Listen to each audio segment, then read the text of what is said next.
Happy solstice!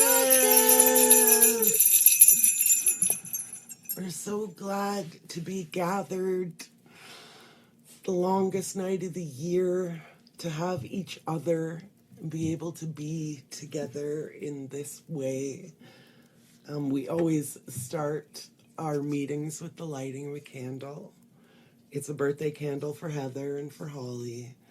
And then in the name of accessibility, I'm using an electric candle today. Some of us can't burn candles for whatever reason. And anything that casts off a beautiful glow is going to work for our magic and for our Yule and for our solstice. Hi, Risa. Merry Yule. Bright solstice, my dear friend. Bright solstice. Happy birthdays.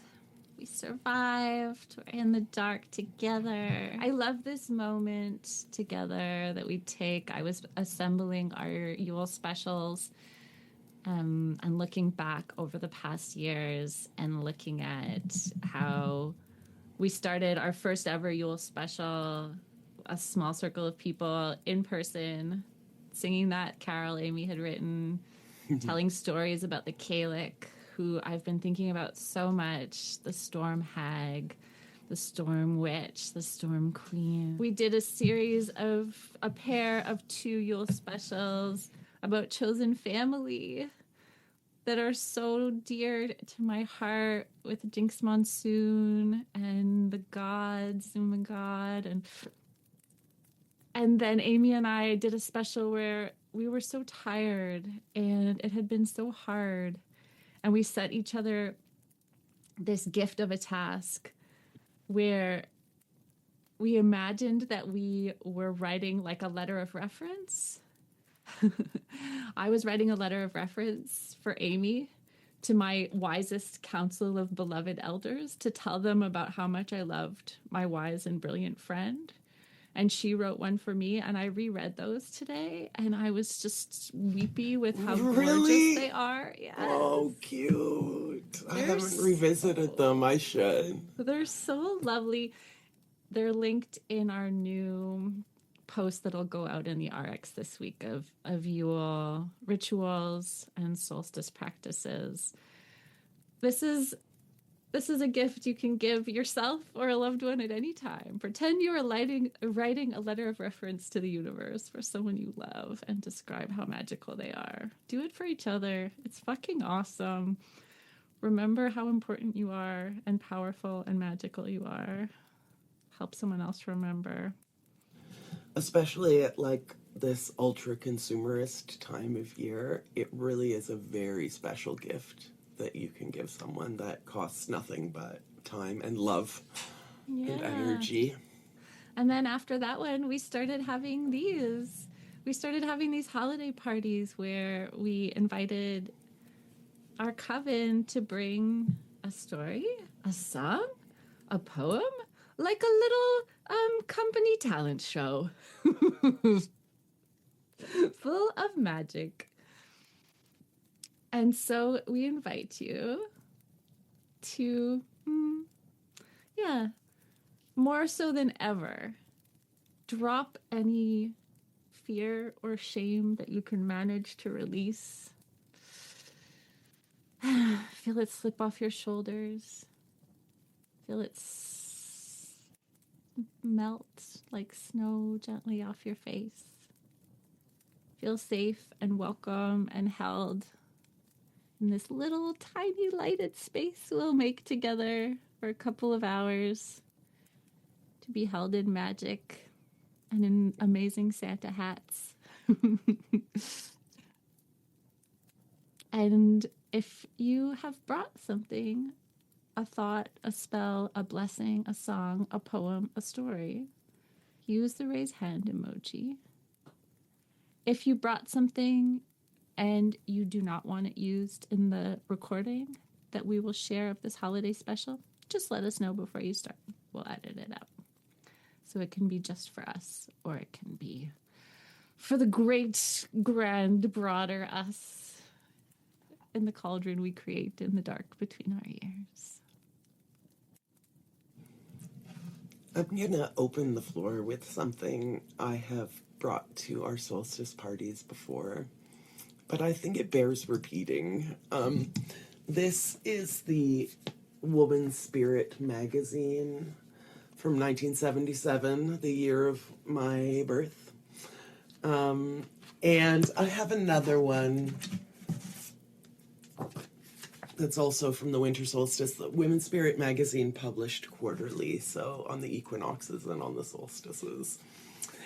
And of course, have read through them, but I have never found an entry in those magazines that resonates so much with how I feel about this coven at this time of year. So I'm going to read this entry. This was, again, Women's Spirit magazine was a feminist commune who made a magazine, and so a lot of the stuff that comes up in the magazines is just stuff that people have sent in, stuff that readers have sent in. So this is a little musing sent in by a reader named Mara Mishak called Mother Yule. I was thinking of Christmas today, the magical tree of lights, fragile glass birds, chalk lambs, family obligations, tired mothers cooking, all for the birth of a son? An impish granny muddled my mind and gave me over to delight in Christmas again. I realized that she was the one who rekindled the sun fire from her hearth fire. Just a little old root woman cooking, making puckered fruits into honeyed pies, leavening sodden dough. All the magic that women have always done at Christmas. She has called herself Mother Yule. I've looked up Yule in the dictionary, and not only does it mean the pagan fire festival of the hearth log, but the word also means happy talking together. Father Christmas brought rewards for good behavior, but Mother Yule brings friends together around a magical goddess tree.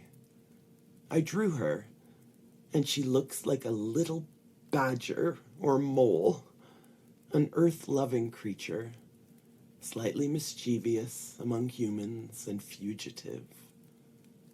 I remember the old legend of the Lady of Misrule, when the time of Christmas decreed outrageous body and foolish behavior among women. A time to caricature serious concerns, not abandoning them, but giving them a full shadow. I've drawn her onto a lino cut also, and will print her picture again and again. May she uproar before she scurries into the winter caverned earth again.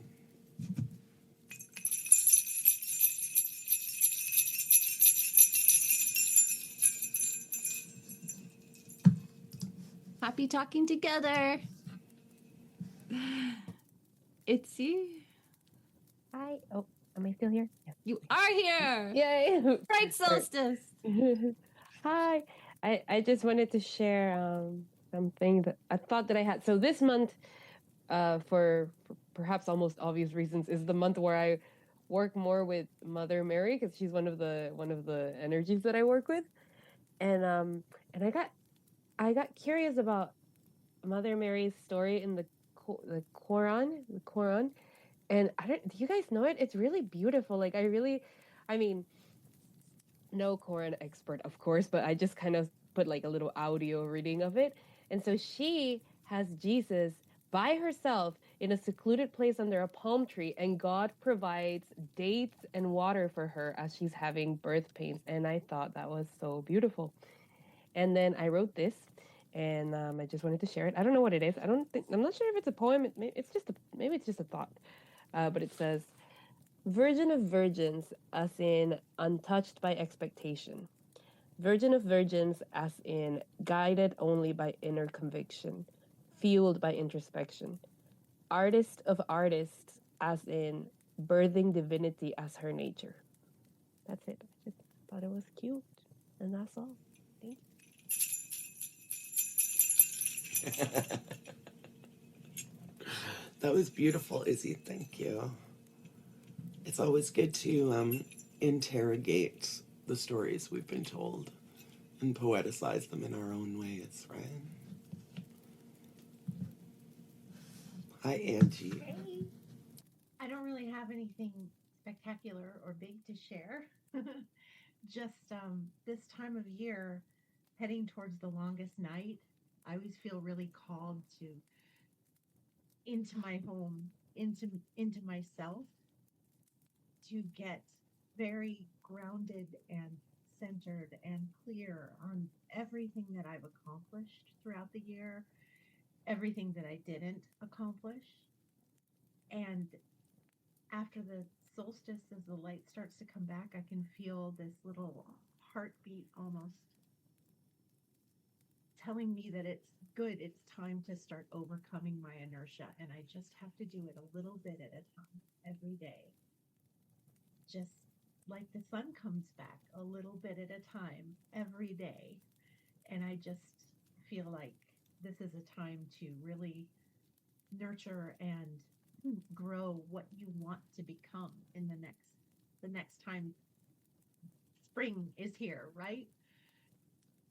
And just all of the dreaming that you get to do while it's dark and it's still cold outside, and you can make your plans and feather your nest and engage with people that are really close to you, that you love, that you want in your tiny little cave with you. And that's my I guess tradition this time of year.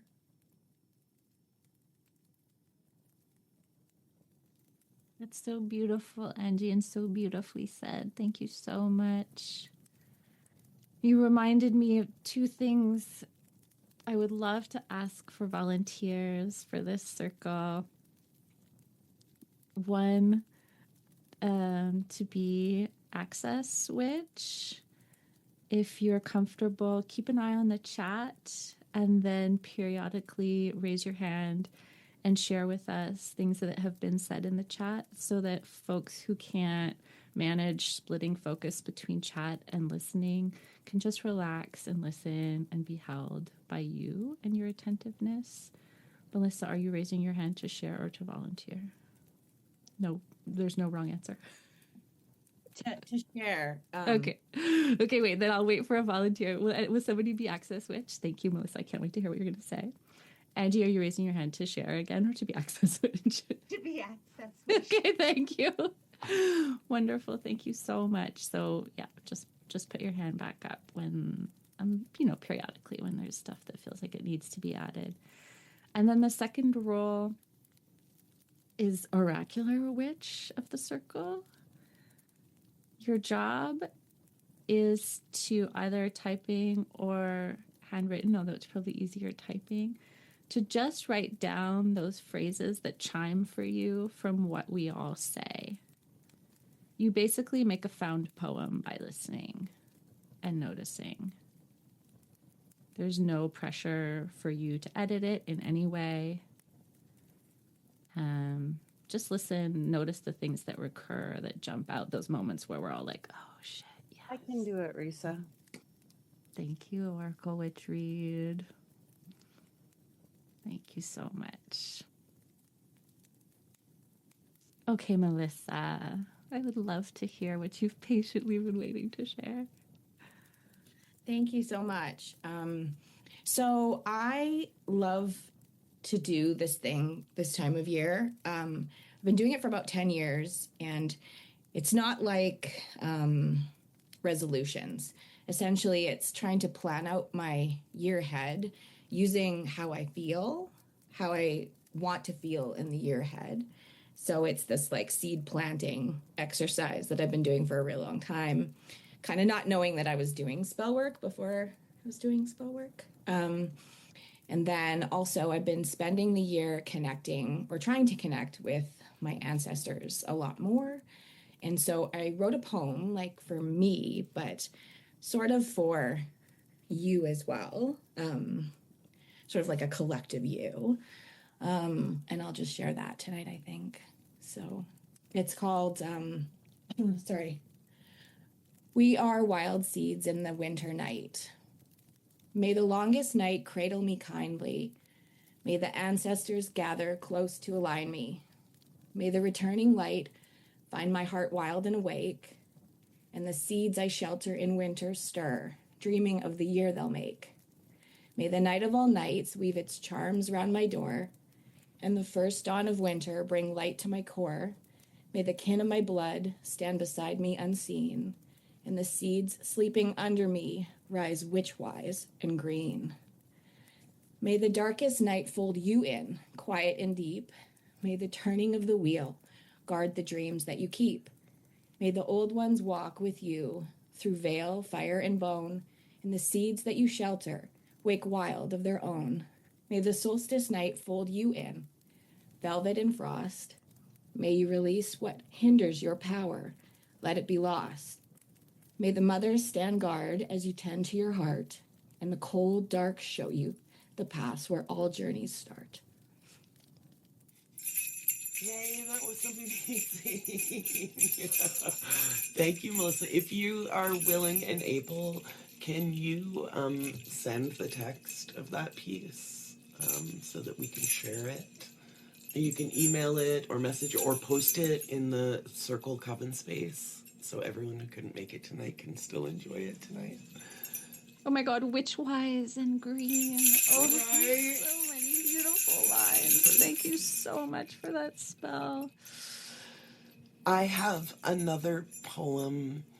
Our good witch poet friend M. Cheney could not be here tonight, but they sent us this poem. It's called, let me put these bells down, ringing in my hand. The Veil is Always Thin by M. Cheney. The veil is always thin. The dark just lets us see. Secret realms don't reveal themselves. They are always there, waiting, like stars. Our eyes simply adjust to the darkness. We wait all year for quiet so we may hear spirits. We wait for the dark so we can see the ones we loved again. But my loves, there is no need to wait. They are always around us, always, urging us to take a bite of this life while we can. So for their sake and mine, and while there are teeth in my head, I will eat. I will eat.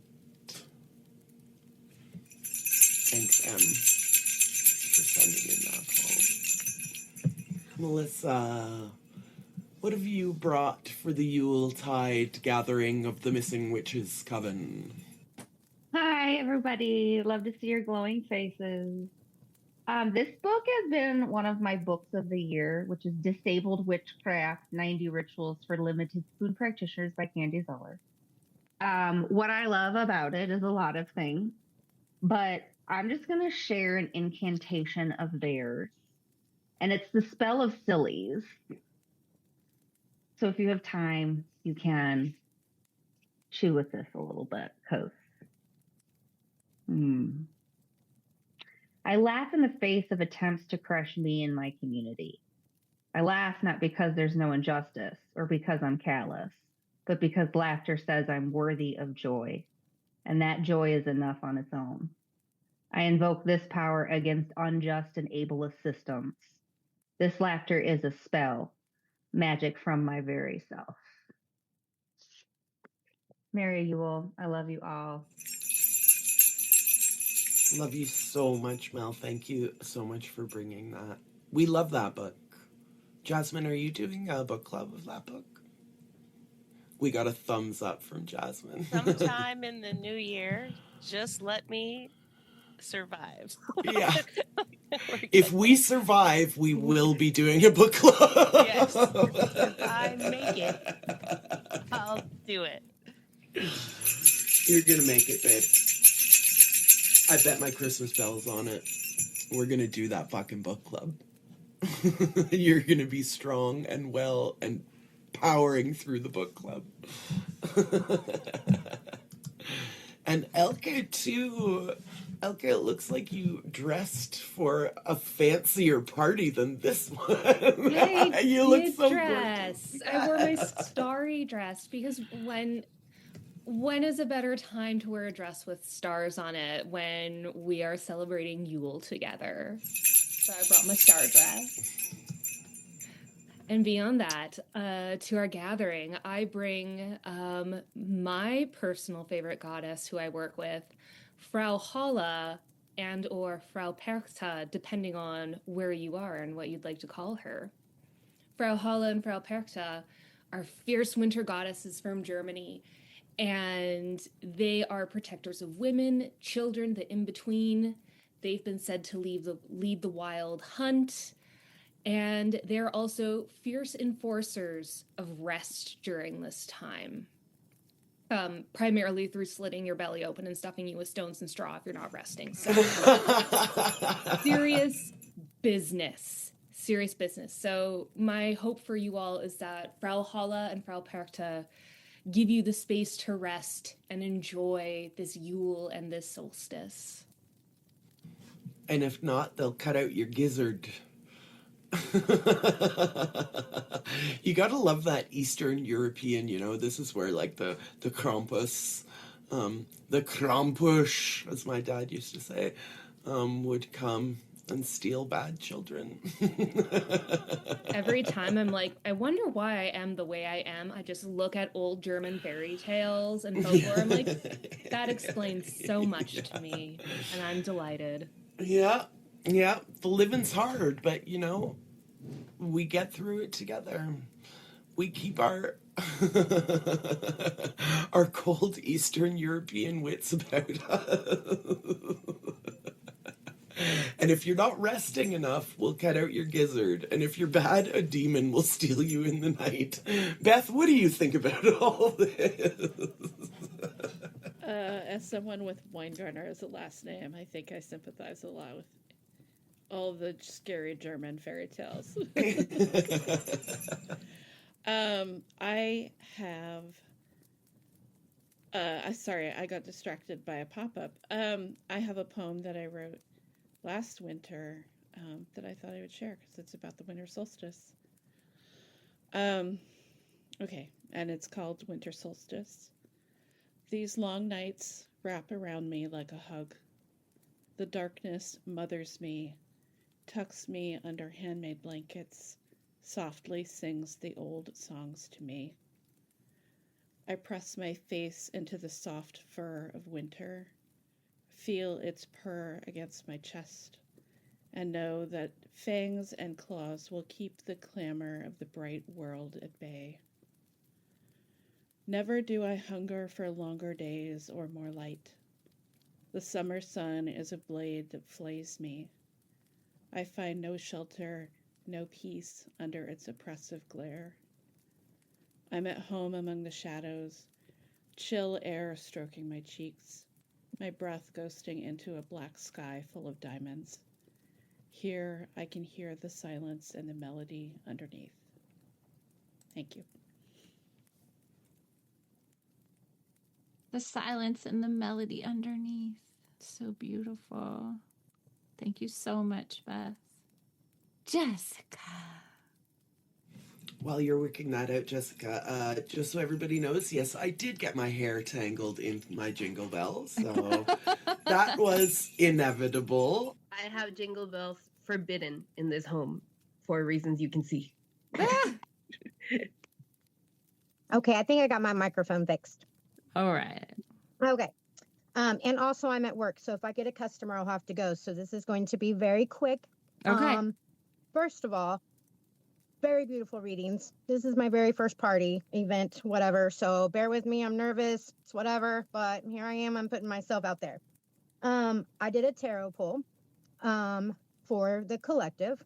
That's been kind of my focus this year, is divination, getting into it. I used my I used the Light Seers tarot deck. It's probably been my favorite that I picked up. And 5 minutes before the meeting, I pulled the Ten of Pentacles, which could not be more perfect. And it's so beautiful. And it is a family value and traditions card. And so, and just like a comfort card, you know. And I know personally for me, this Yule season, I've gone slow. I've taken things very slow. You know, I had a little big tragedy during Thanksgiving, the harvest season. And so we're all just kind of healing, doing some things, baking a lot of things, spending time together. And I hope that's the same for most of us this season. We all just need to slow down and remember our traditions. And that's what's beautiful about Yule for me, is being able to teach my children and my fiance, you know, the traditions that I have been following for a very long time. So that is my excerpt for today. So thank you. You did perfect, sweetie. Great job. Yay! Happy first solstice with us. And sorry, remind me again what card you pulled. The Ten of Pentacles. The Ten of Pentacles. Yes.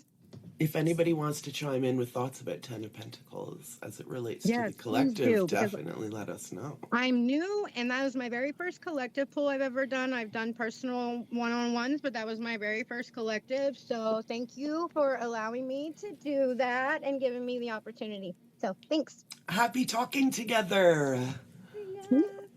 Oh, that's my phone at work. Perfect timing. Perfect. Bye. Thanks for calling us from the shop. Yeah.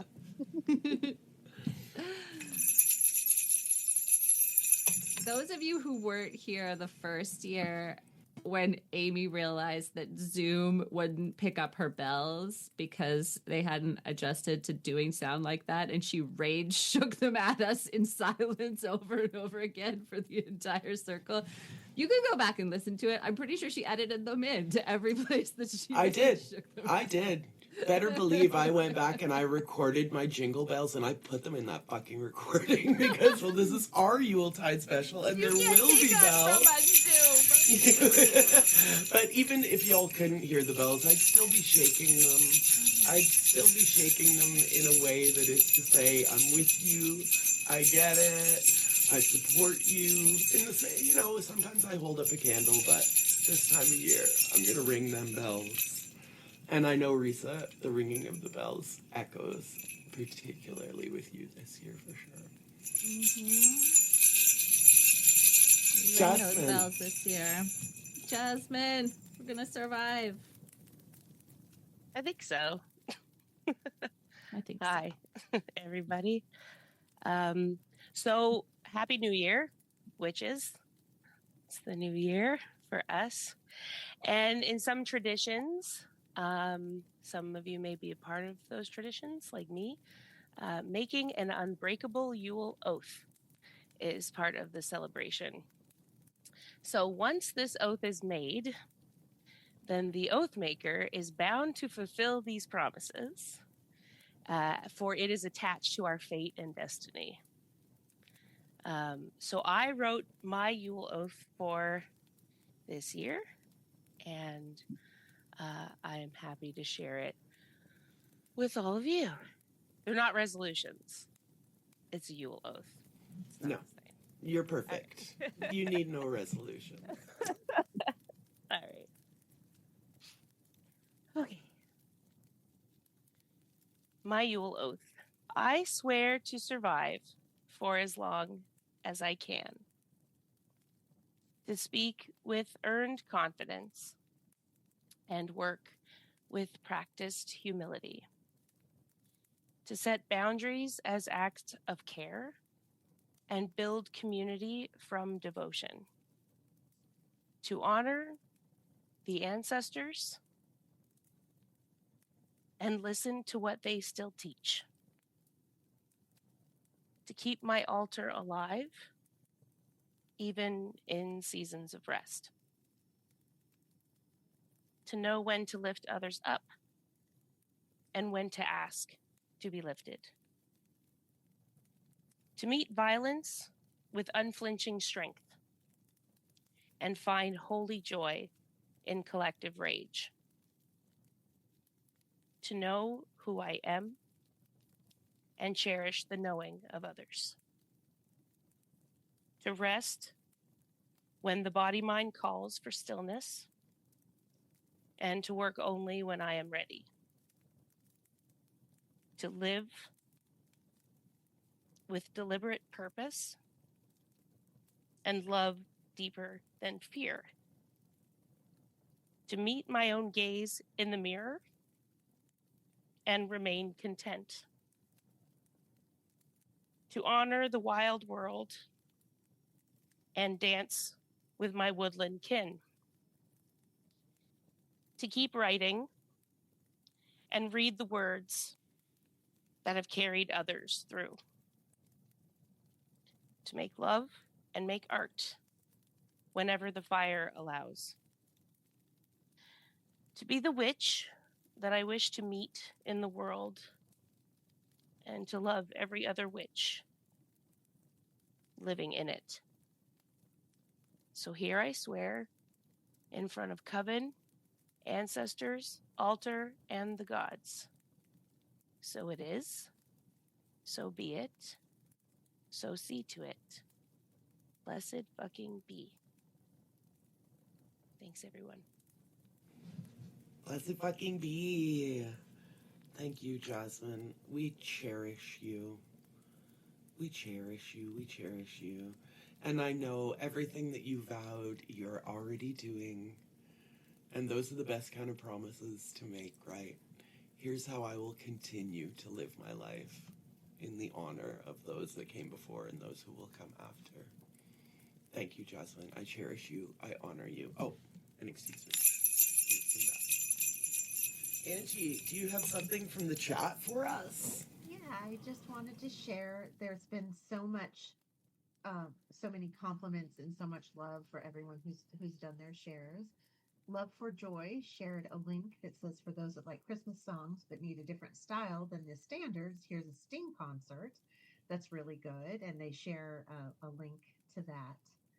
And also a good story to listen to, BBC's The Dark is Rising, kind of solstice meets a wrinkle in time flavor, is another share from Love for Joy with a link. And Amy Miranda shared a link of their favorite Christmas song and holiday wardrobe inspiration on YouTube, it looks like, I think.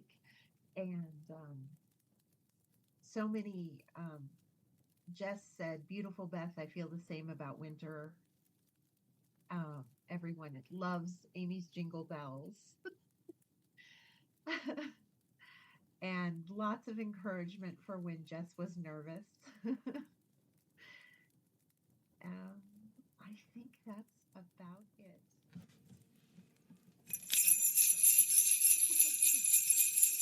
And so it is. Thanks, Angie. Definitely keep us posted. We appreciate it. Brienne. Hello. Can you hear me? I can hear you. I can see you. I can love you. I just want to say happy Yule to everyone in this coven that is the most magical, accepting, and respectful group of people I have ever met. So happy Yule to everyone. I bring to the coven first my little candle centerpiece. It has a star and the moon because we are all a bit cosmic, and I centered it. I went out to my holly. I have a huge holly tree in our yard, so I brought lots of fresh holly. And what I would like to bring is a funny tale / true, almost trivia of the holly plant. So we all know that it's protection and all of the good magical spiritual things that it goes in to the different seasons. But did you guys know that birds, when they eat the little red berries, they actually get drunk? So the pokey leaves keep them protected while they're sitting in the holly bush like their own little tavern. They're just a bunch of little birds getting drunk in a tree. And to me, that is Yule. Happy Yule, everyone. I love you so much. That's what the holidays are all about, for sure. If we can just imagine ourselves as little birds in a tree getting tipsy on berries, I'm going to keep that. I'm going to keep that as a place that I go to in my imagination with all of you, my little birds. Thank you, Brienne. And I love your centerpiece. I know you made it, and it's gorgeous. Thank you for sharing it with us. And I see Linda. Merry Yule, Linda. Hello, how is everybody? We're going to survive. Yes. Can you hear me okay? We hear you just fine, babe. Okay. I brought a poem. It's not particularly Yule-oriented or solstice-oriented, but it's a little dark. So I thought I would just share it. I wrote it a while back. It's called Memory's Daughter. You wrote it. Yes, I wrote it. Wonderful. Can't wait. Okay. Thought bees sting me continually. Not honeybees. These barbs don't stick. They prick and flee, leaving me in confused conundrums of lost dates, missed mates, worried waits. What have I forgotten now? Too much to remember, and worry replaces mnemonic acuity. I am the intersection, everyone's path, crossing mine, dropping clutter behind, thoughts to divine until, in their time, I become simply the asterisk footnoting their lives. Oh, I'm there somewhere, always lost in the glare of their own self-importance. What baleful portents will bring me out of this Lethean blankness? I want honesty, frankness, forthright, upright, out loud and in your face. I want my place, not erased or forgotten. I'm remembering now, remembering how I went down to the depths and emerged as myself, dripping wet with the shining waters and blood of my own inspiration, leaving behind the others who whine, who cannot keep up, who will not walk by me, only wanting to tie me to orders that no longer rule me.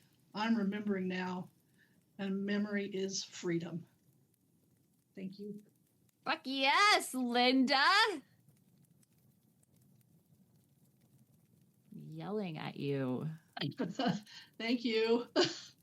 Thank you so much. Your poem was so good, I'm going to scream at you. I'm mad at you. I don't know why I'm mad at you. No, it was so good. Thank you so much. And it is somehow solstice and Yule, isn't it? I'm going to leave them behind.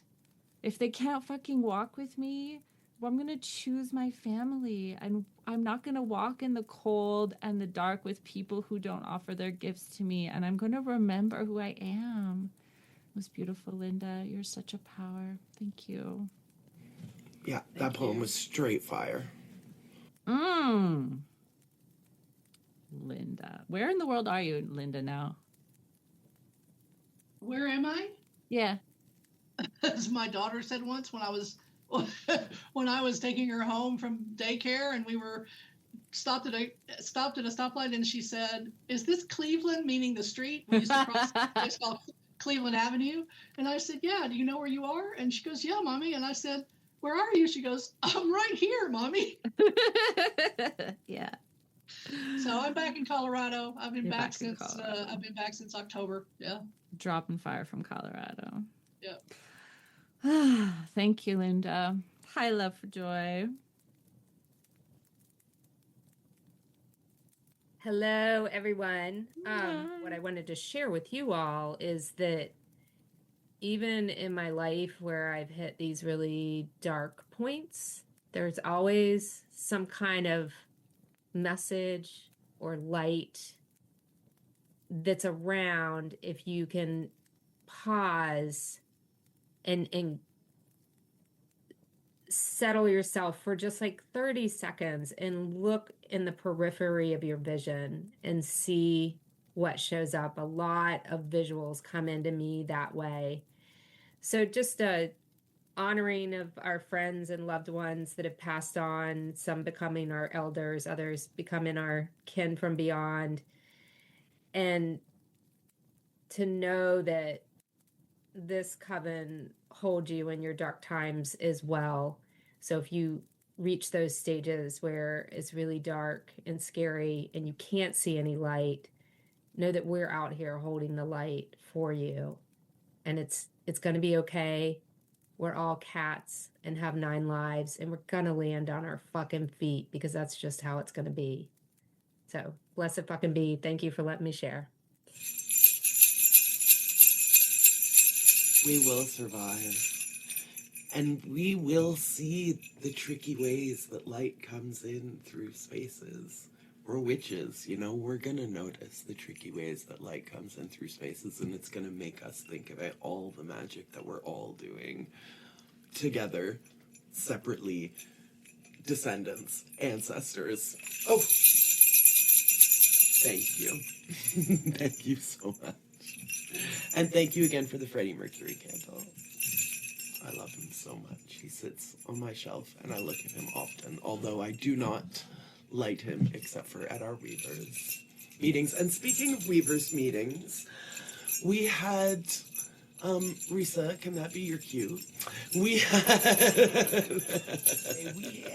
invited some very magical people to send us some recordings for our Weavers full moon. And for those of you who were there, you have heard these before. But for those of you who weren't there, I asked their permission to share them more widely because they resonated with us so much. And so since they were just for the Weavers Coven meeting on that full moon, we thought it would be really special to share them with all of you, the Missing Witches Coven at large. Hello, witches and magic makers and continually evolving angels. My name is Maria Minnis, and I'm the author of the Anti-Racism Tarot Workbook, Tarot for the Hard Work, and host of the Kinky Tarot podcast. I'm also a ritual facilitator, tarot reader, and sex coach in training. Today, I join you in a passionate commitment to healing the world. Part of that work includes our reconnection to the land, the restoration of the land, and the return of land to their native peoples who have been stewards of the land for long before capitalism. There was a time before capitalism, and there will be a time after it. I think it, I feel it, I know it. My invitation to you is to do one thing this week that connects you to our beautiful planet. Connection to the land can sound like this distant concept, like it's inaccessibly mystical or something that's solely in the realm of shamans and elder witches who are very deep into their ancestral knowledge. I don't dismiss that kind of connection that's been intentionally cultivated through generations and generations of cultural practices. It's the kind of connection that we can have that links our human consciousness with earth consciousness, however you choose to see or define those terms. Consider how previous generations, even before the written word, had primarily just what was right in front of them as a primary thing to relate to, the topic and concept of place. We can all have this kind of connection if we choose to be aware of it and lean into it. The land lives in our bodies and senses. Unfortunately, we live in a time when so many people find the land to be disposable, a bottomless resource to be exploited and drained. They consider the land to be inferior to humanity, inanimate and unintelligent. But they miss the fact that we wouldn't be here without the land. The land bred and cultivated us as humans. How can we not miss that human rights are infinitely intertwined with the ways of nature. In solidarity, I leave you with that question, as well as this quote from Black Elk: "The Holy Land is everywhere."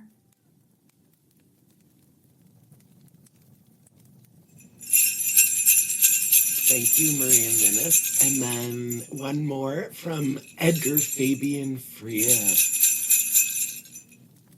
I call the power of mutation into this water, bringing in the freaks, the weirdos, those that refuse to conform to the rigid, toxic hierarchies of this system. We invoke your presence here, dear mutant, to help us transform into the sacred, interconnected organism that we are meant to become. We are interdependent. We are interwoven. We are intermediaries. Bless the ancestors, the queer, trans, gender nonconforming, freakish ancestors, those beings that guide us in this moment. We are living ancestors, and we are calling upon this power, this magic, to support those that come through us, those that come after us, asking the waters to use their gifts as a way to permeate everything, calling in radical hope, change, transformation, healing, invoking, asking for blessings upon our beloved communities. Julie. Hi, everyone. Hi, dear one. I don't have something new to share, but I thought I would reread the solstice blessing I wrote for the coven 2 years ago, and that I read last year. And I think it's still a good blessing for us now in this moment. So this is a solstice blessing for our coven. May we spend time together in loving ways. May we embrace both joy and sadness as we gather throughout the year. May we celebrate when we have things to celebrate. May we hold each other when we break apart. May we encourage each other as we birth new ideas into the world. May we learn and grow together. May we ask questions and share wisdom. May we wonder about the unknown. May we sit in the discomfort of being wrong. May we tickle each other with glee, but only if we first ask for consent. May we respect each other's boundaries around tickling and other boundaries. May we acknowledge our privilege in having access to this community, and that many cannot access it, even though they may be the ones who need it the most. May we do the difficult work of challenging the inaccessibility and ableism that shows up in this space, and the white supremacy in this space, and the colonialism in this space, and all the isms in this space. May we listen to those most impacted by these isms. May we have hard conversations. May we be accountable to each other. May we be activists together as we resist oppression in the world. May we include slowing down in our activism. May we soothe and fuel each other so that we are equipped to do social justice work. May we offer care to each other in tangible ways. May we normalize asking each other what our needs are. May we organize to collectively meet our needs. May we play together. May we cry together. May we love each other. Blessed fucking be. Thank you. And I do remember you reading this before, and I hope that you will bring it back every year and read it every year. It's such a wonderful piece. And I will shout you out personally, because you're always the person who listens and listens and listens and then drops the most brilliant, Drops the profound, fiery mic. So I just want to honor and thank you for being that person at so many meetings. And I feel like this blessing, this poem is part of that. Thank you again for your brilliance. Thank you so much, everyone. I love it. It gets better every year, Julie. Keep bringing it. Thank you. Jessica, how's it going at the shop? It's going great. I've had 2 customers. Okay, so I wanted to share earlier too. So I'm a recovering Catholic schoolgirl, and so I work with some of the saints, and I found out an interesting fact about Saint Nicholas today that I don't know if I'm sure somebody hasn't heard this, but he is the saint of prostitutes. He actually, when he was younger, or when these 3 little girls, their dad was going to sell them off to be prostitutes, and he threw coins in their window at night. So he is the patron of prostitutes and human trafficking. And I found that out today, and I just think that that is very beautiful. So I just wanted to share that. That's so beautiful. That's so beautiful. Like the most vulnerable people, that's who we should be protecting, right? The baby who was born in Palestine in a manger because there was no room at the inn. Sex workers. All power to sex workers. And Palestinian babies. And Palestinians. Hi, Itzy. Hi. like I how you're- refuse to talk until somebody says my name. I've said it. Okay. Hi, I want to share 2 things. One of them is a fun fact. Fun fact is a fact, not so fun. But I'm reading this book, which you guys have probably heard about, and I've also mentioned it before, so you've heard me talk about it if we've been in any meetings this week together. Izzy's conjured by name. It's called Why Women Have Better Sex Under Socialism. Have you guys heard of it? I've just started it, but I'm learning so much. They're like, I think it's like a collection of essays. Okay, the fun fact I wanna share with you guys is, so in I want to say the year right. Was it 77? Oh, gosh, I have it right here. Whenever Sputnik was released, so the U.S. was like, maybe we should start letting women work, because the Russians did a lot of like things, and women were allowed to work. It wasn't a problem. So after Sputnik, they were like, and they started the International Law of Education Protection. I don't know. My book is in Spanish, so I'm translating from Spanish back to English, but some like international law to protect education, so it would encourage like women, and also like kind of break a little bit of the social stigma that women couldn't enter math and science degrees, all because of Sputnik, which I thought was really cool. And then there are other facts that are similar to that one, where the U.S. was like, and I thought that was an interesting thing to share. And the other thing I want to share is I'm sort of learning to write poetry, especially what's the one where you don't have any rules, free verse. So, and I shared this poem like in the Coven, in the Missing Witches feed, but I want to try reading it out loud for you guys now. I'm scared. I've never done that before, I think. Yes. Think about stuff. So I wrote this poem about, I think most of you know I'm autistic, and this was written thinking about like autistic overwhelm and shutdowns. And so here it is. Oh my gosh, I'm nervous. Okay. At times I see it coming. Clouds fill my body.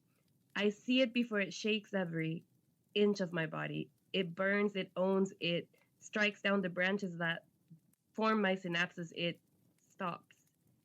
Not. It shows me my body can't contain my bounty. It tells me my times. They're not coming.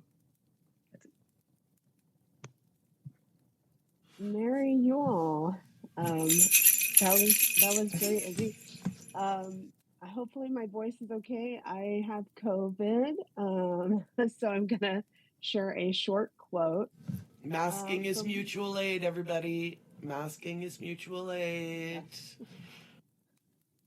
Yes, it's my first time, so I count myself kind of lucky. But then I try to set a goal for reading every year, and one of the first books of the year I read made me just want to sit with this book for a long time. So it made it hard to get to the next ones.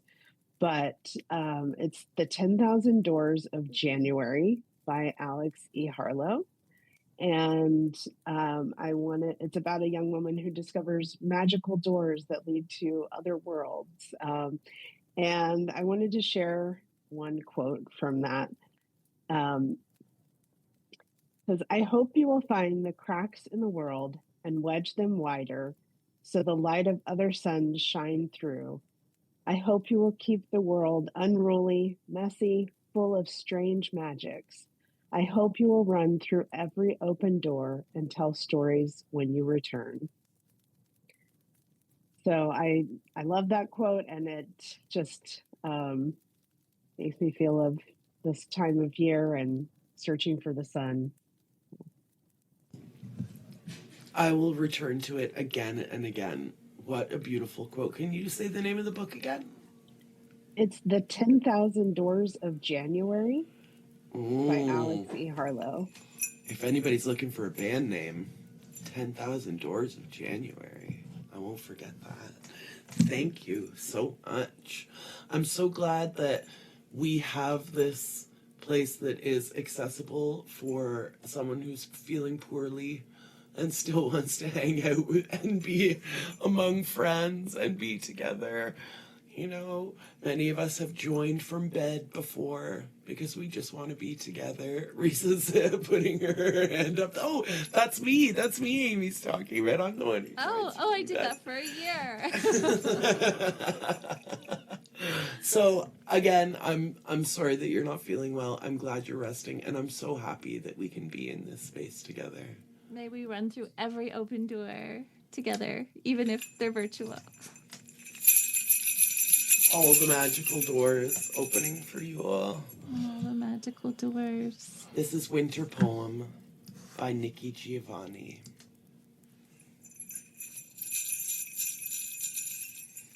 Once a snowflake fell on my brow, and I loved it so much, and I kissed it, and it was happy, and called its cousins and brothers, and a web of snow engulfed me. Then I reached to love them all, and I squeezed them, and they became a spring rain, and I stood perfectly still and was a flower. R.I.P. Nikki Giovanni. It's not been too terribly long since we lost her. It might have even been the beginning of this year. So that was a winter poem for you and by you, Nikki Giovanni. Ash, tell us a story. The story I have for you is called Amaterasu in the Cave. It's a retelling of an old myth. As the goddess of the sun, Amaterasu looked over the prosperity of the world. All things bright and good came from her. But the great goddess had long been in conflict with her younger brother, Susanoo, the god of storms. He was tumultuous and selfish, caring little for any destruction or chaos left in his wake. and so they fought often. Their conflict escalated when Susanna O destroyed Amaterasu's rice fields, fields she had personally sown and tended, fields she had intended to feed the humans she cared for as well as the gods, all decimated in a hail of rain and mud. Then Amaterasu's brother, through malice or carelessness, killed a sacred beast. Filled with a rage and grief so large she didn't know how to express it, she fled to a cave called Ama no Iwato, forsaking all life and community. And that's the thing, isn't it? Some grief is so large it takes the whole of us. Some rage is bigger than a storm, bigger than we can express in polite society. So we leave. We withdraw and tend to our wounds as best we can. We say, "You do not deserve my light." Amaterasu left, for it was all too much, and the world was without sunlight. Some tellings of this story paint Amaterasu as weak or selfish, denying the cosmos her light and hiding away on her own. But I see her retreat as courageous, honoring her pain and her experiences. It is her hermit moment, when she retreats from a too much world to process and gain wisdom from difficulty. Retreats and stops giving regardless of the consequences. But the world spun on without her, and it did suffer for the lack of her light. That's not her fault, more the fault of the circumstances that drove her to flee in the first place. For being the sun is both a gift and a role, a responsibility the great goddess could, at that moment, not bear. The world missed her. No one knows whose idea it was to gather outside of Amaterasu's cave, but the gathering soon grew into an impromptu festival, with food and games and music. Oh, the music. It was raucous and loud, joyous and free. People spun in and out of a dance that had no steps but 1,000 different forms, until the moment one particular dancer stepped into the center of the crowd, bells jingling on her ankle. Ame no Uzume, the goddess of dance and mischief, strode into the clearing the people made for her and began to dance. There were bells on a fan she passed from hand to hand, creating shapes with her body as the music swelled. It was beautiful and sublime, and for a moment the crowd was breathless, but Amaterasu did not emerge. I don't know if Ame no Uzume was disappointed that her gorgeous dance did not summon the great goddess, but I do know what she did next. She stomped into a sumo wrestler's squat, her face a contorted mask. A drunken man caught her eye and began to laugh. She continued to whirl and stomp, whooping wildly and tossing her skirts. Her dance became a comedy, poking fun at the very form she had so perfectly executed. She flirted with the crowd, who cheered. They egged each other on, the goddess spinning and people laughing. At the height of her dance, she lifted her skirts and exposed herself to the crowd, who were falling down with hilarity. Amaterasu could hear the merrymaking from deep within her cave. And with the laughter outside reaching its apex, she could no longer resist her curiosity. She quietly made her way to the mouth of the cave to see what the fuss was about, but she didn't immediately see the festival gathering. No, some clever kami had hung a large mirror, a sacred one called Yata no Kagami, at the front of the cave, so Amaterasu came face to face with herself. Startled by a reflection she had not seen in many months, Amaterasu looked and then stared at her own reflection. She searched the hollows of her face, trying to chart the ways she had changed since coming out to this cave. She had gotten bigger somehow, making room for the rage and grief that had felt so immense they had driven her to solitude. This is where the story diverges, for you see, in the usual telling of it, the gods snatched the time Amaterasu was entranced by her reflection and sealed the cave behind her, so she has to come back. But I choose to see the story differently. A goddess who fled from the world and herself, from a man who would not make amends with her, was indeed drawn back outside by the body, laughter, and dancing of another goddess who reminds us that life doesn't always need to be so serious. But once Amaterasu caught sight of herself and took stock of how she had changed, I believe she felt ready to face the world again, bolstered by the laughter outside that reminded her the world could be good. So retreat as you need to. Take the time to hone your rage and feel your grief, but also laugh hard when you can, and don't forget, the world always has room for you. And oh, the music. Ayash, oh, the music. Reed, do you remember the music at that party? I do remember the music at that party. Thank you so much, Ash. Do you remember when the light returned because we all danced outside the cave and called it home? With bells on our ankles. With bells on our ankles. Lifting our skirts. Lifting our skirts. I have a last piece, which I will offer to you. I wrote it as a path working, so I invite you to turn off your camera if you want, or just close your eyes or cover your face. And this is my offering to you all.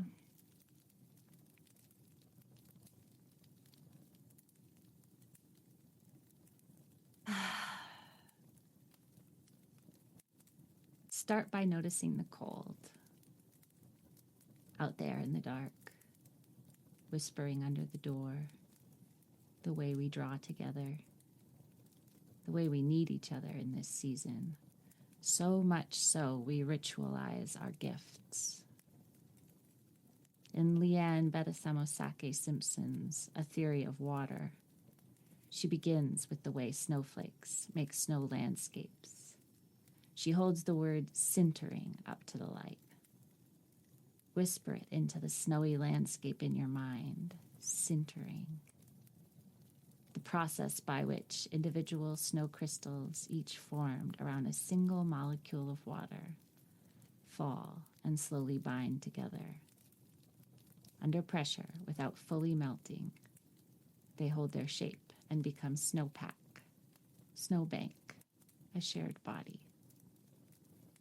In physics and geology, sintering describes particles fusing without losing structure. In winter ecologies, it's how many remain distinct while becoming one. Feel the water moving in you. Open your hands. Notice the heat there. Feel it in all of us listening, in the dark between our ears. Sintering. Nikola Tesla wrote, "Though we may never be able to comprehend human life, we know certainly that it is a movement of whatever nature it be. The existence of movement unavoidably implies a body which is being moved, and a force which is moving it. Wherever there is life, there is a mass moved by a force. All mass possesses inertia. All force tends to persist. Owing to this universal property and condition, a body, be it at rest or in motion, tends to remain in the same state, and a force manifesting itself anywhere and through whatever cause produces an equivalent opposing force. And as an absolute necessity of this, it follows that every movement in nature must be rhythmical. It is borne out in everything we perceive, in the movement of a planet, in the surging and ebbing of the tide, in the reverberations of the air, the swinging of a pendulum, the oscillations of an electric current, and in the infinitely varied phenomena of organic life. Does not the whole of human life attest to it? Birth, growth, old age, and death of an individual, family, race, or nation, what is it all but a rhythm? All life manifestation, then, even in its most intricate form, however involved and inscrutable, is only a movement, to which the same general laws of movement which govern throughout the physical universe must be applicable. Can anyone doubt today that all the millions of individuals and all the innumerable types and characters constitute an entity, a unit? Though free to think and act, we are held together like the stars in the firmament with ties inseparable. These ties cannot be seen, but we can feel them. I cut myself in the finger and it pains me. This finger is part of me. I see a friend hurt and it hurts me too.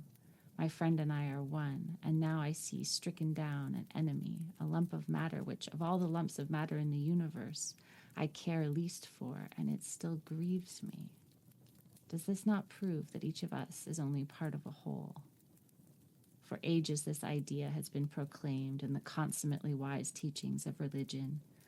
probably not alone as a means of ensuring peace and harmony, but as a deeply founded truth. The Buddhist expresses it in one way, the Christian in another, but both say the same. We are all one. End quote. Tesla's meticulous, obsessive, neurodivergent brilliance made it possible to transmit not just electricity, but also power over long distances to warm and light the darkest nights.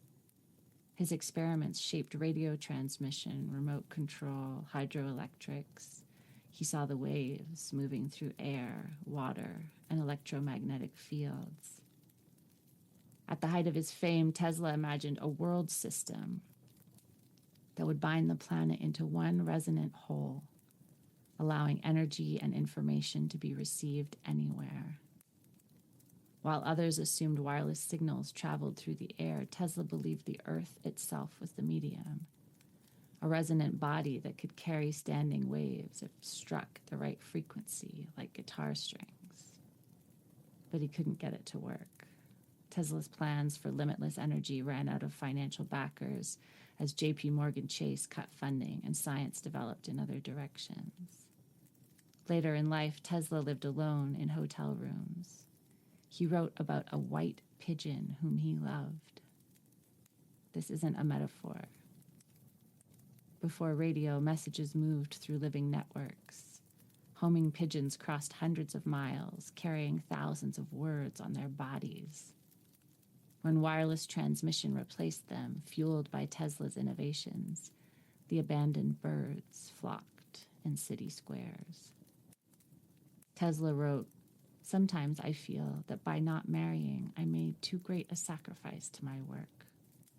So I have decided to lavish all the affection of a man no longer young on the feathery tribe."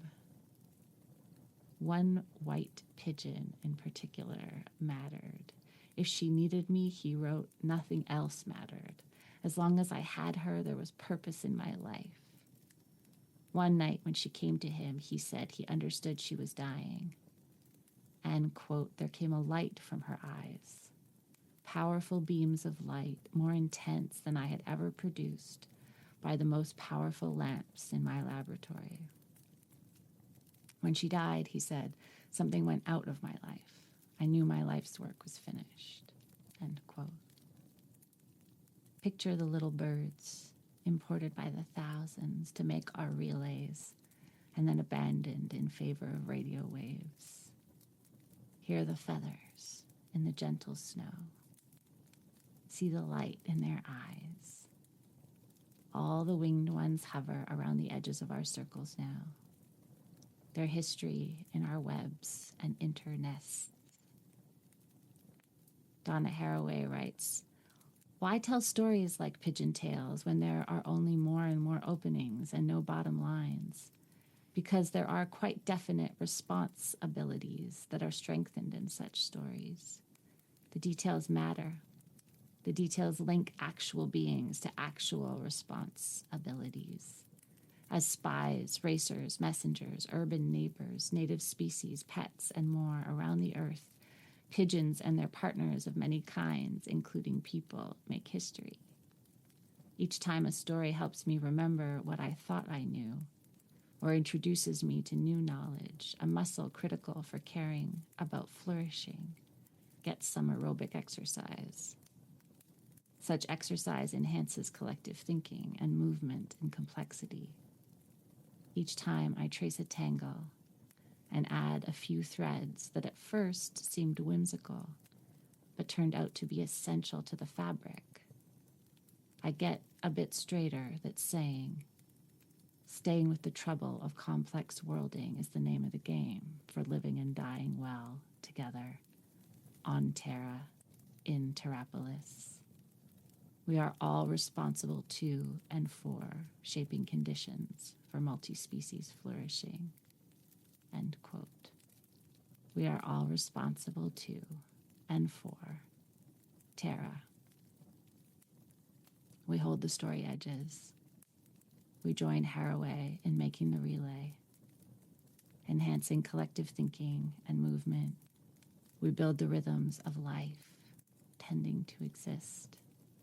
Tending to each other, we fly with the feathery tribe on the crystalline, icy wind.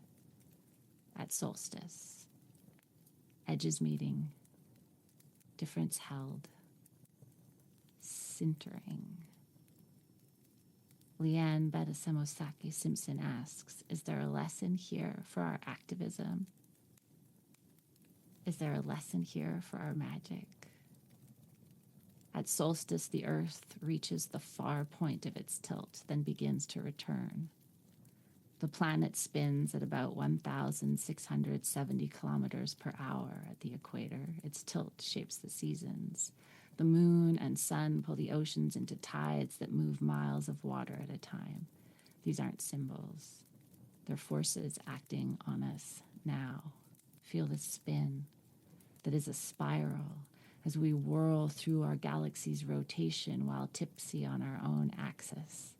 Feel the wild precision of it.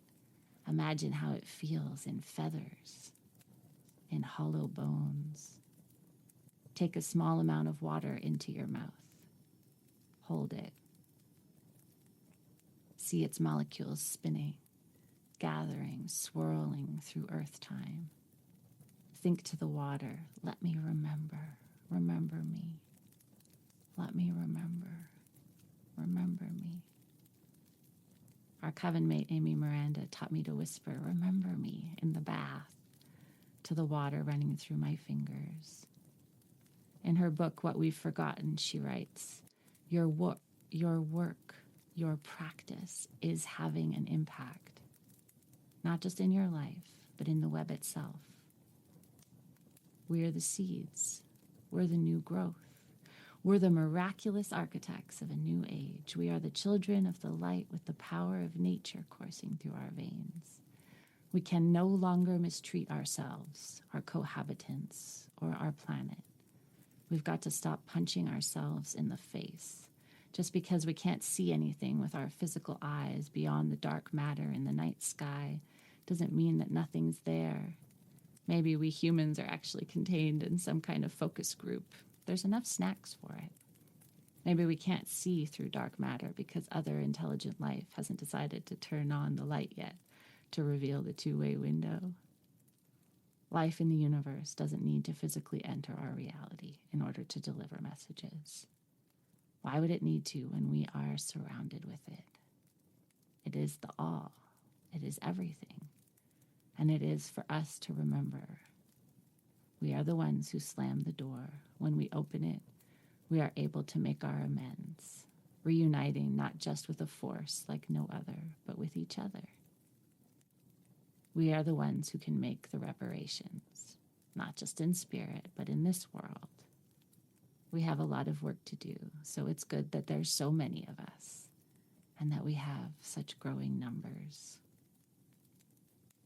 Some of our work will be done with energy, and some of it must be done with physical labor, emotional labor, our bodies, our money, our time. We are the change, and we correct the imbalances. We bring the reharmonization. We own the horrors of what has happened on this planet.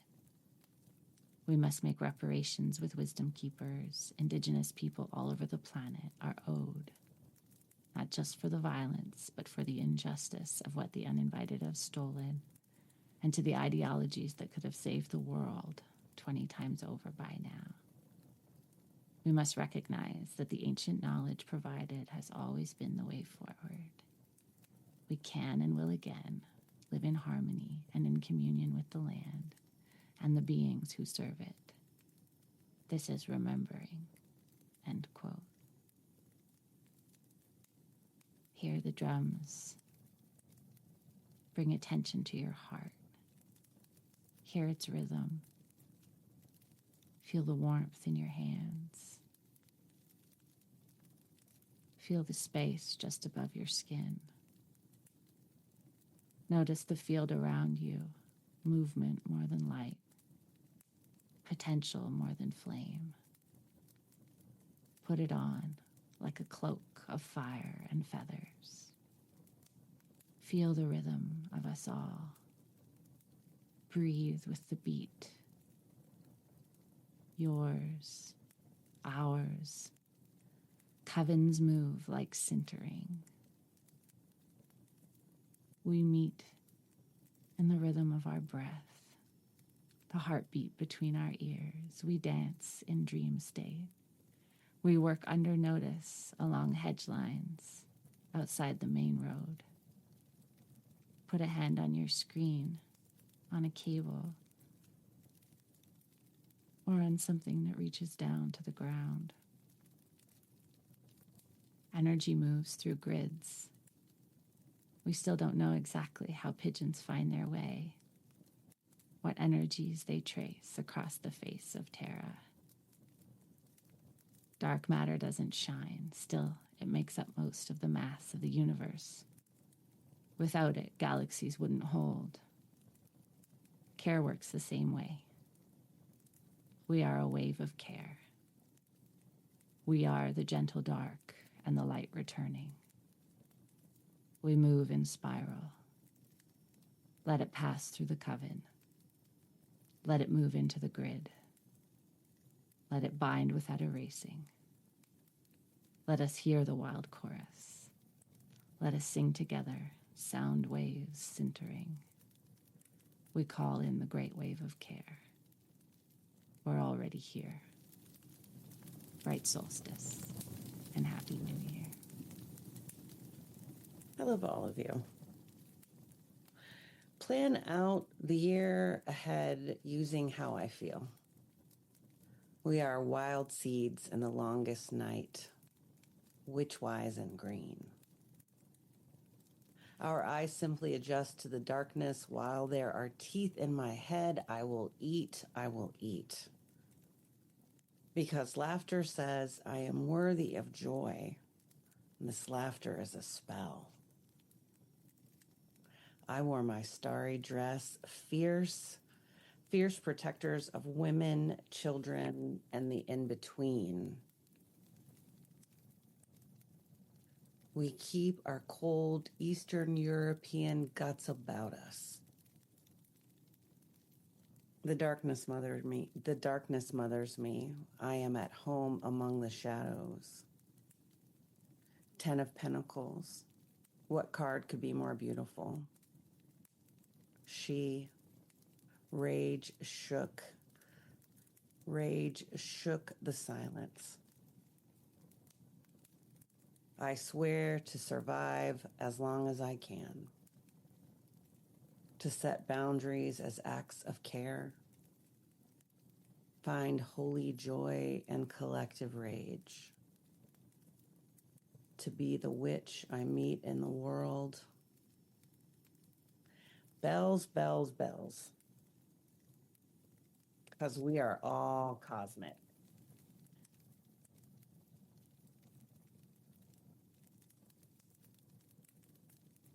We're going to survive. Memory's daughter. What have I forgotten now? I am the intersection. Everyone's path crosses mine. I remember now, and memory is freedom. Dripping fire from Colorado. I ain't worried about a bucket list no more. I burned that bitch. Continually evolving angels. There was a time before capitalism, and there will be a time after. The land lives in our bodies, and the Holy Land is everywhere. Bring in the freaks and the weirdos. Bless the ancestors, the freakish ancestors. Calling in hope, change, transformation, healing. May we hold each other when we break apart.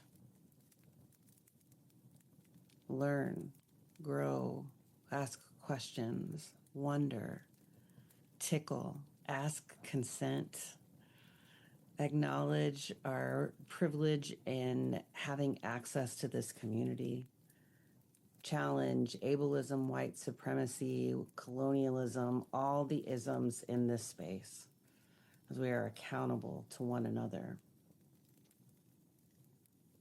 Care, organize, play, cry, love, blessed fucking be. All power to sex workers and Palestinian babies. Why women have better sex under socialism. 1977. Back to the social norms, all because of Sputnik.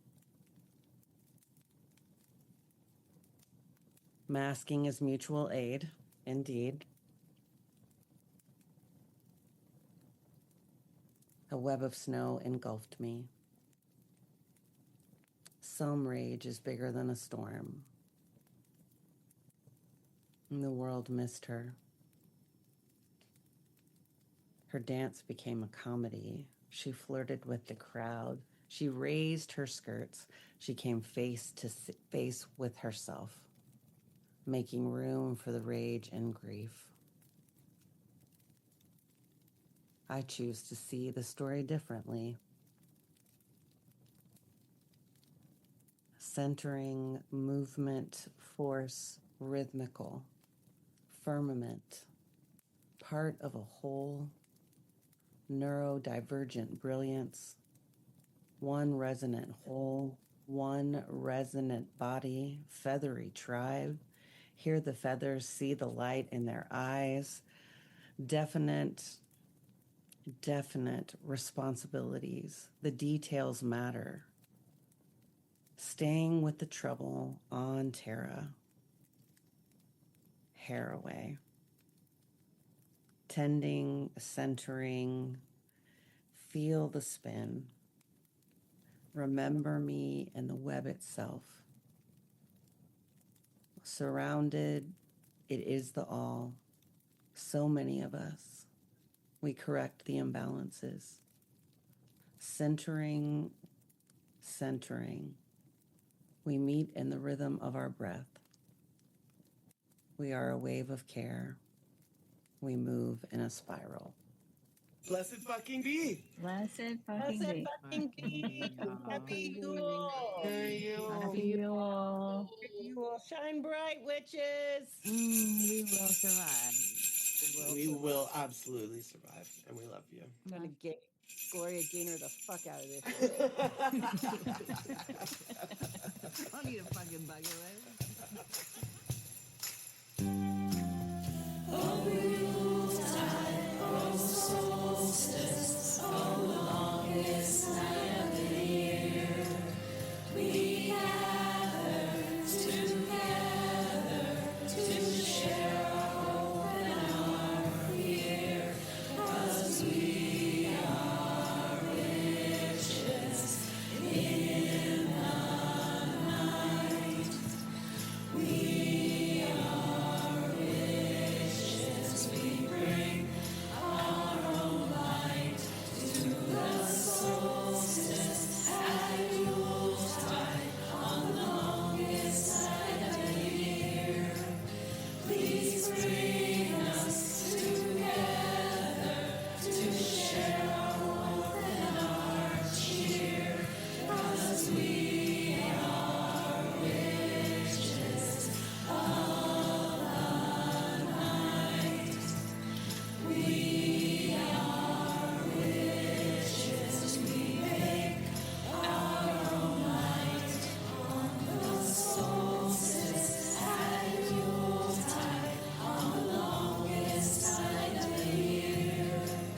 Please bring us together to share our warmth and our cheer, 'cause we are witches of the night.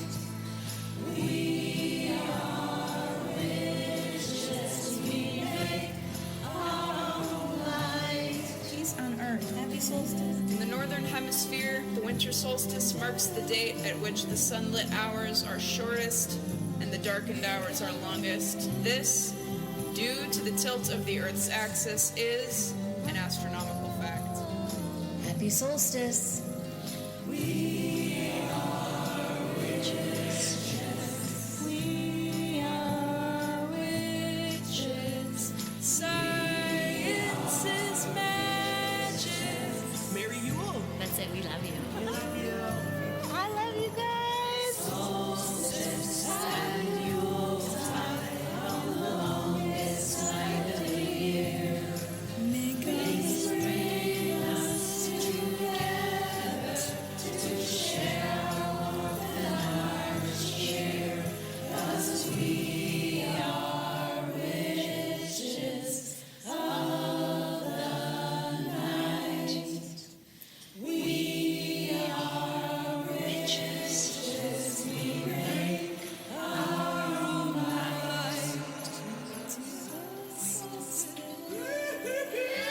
We dance in the darkest dark of the night, and we return. We call the return of the light. Blessed fucking be.